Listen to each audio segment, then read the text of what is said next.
వచ్చేసాడు. ఎక్కడికి వచ్చాడు? వెళ్ళిపోలేదు.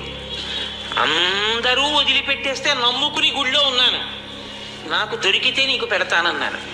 ఫోన్లే మర్యాద చేయకపోతే పీడాపోయేది, అవమానం చేయించాడు ఇలాంటి పద్యం రాసిచ్చి అని. ఇక గుడికి వెళ్ళడం మానలేదు, మళ్ళీ ఊరెళ్ళాడు. వెళ్ళి చాలా మనసులో కోపం, నమస్తామ్రాయ చారుణాయ చ నమశంగాయ చ ఫలపతయే చ, గొప్ప పద్యం రాశావు అని పోస్తుంటే శివుడు బిక్క చచ్చిపోయి అలా ఉండి అభిషేకం చేయించుకుని, నువ్వు పెట్టకపోయినా నేను పెట్టాలిగా, ఇంత తిను.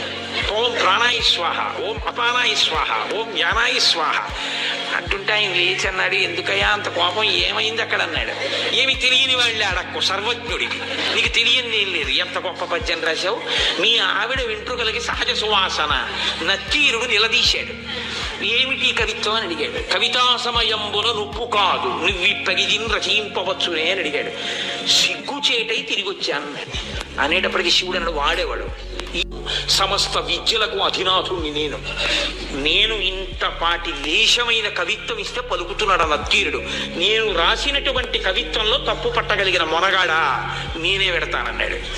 ఒక బ్రాహ్మణుడి వేషం వేసుకున్నాడు, తలపాగా చుట్టుకున్నాడు, రాజుగారి సభలోకి వెళ్ళాడు.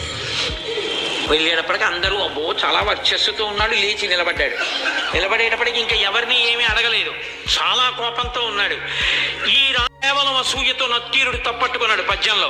ఏది పద్యంలో తప్పెక్కడుంది చెప్పమనండి. లక్షణమో, ఏం పద్యంలో లక్షణంలో తప్పుందా? అలంకారమో, అలంకారం తప్ప.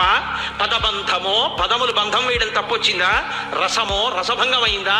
చక్కని చెప్పుడా తప్పనం, ఏది తప్పు చెప్పు అన్నాడు. రాజు తెల్లబోయి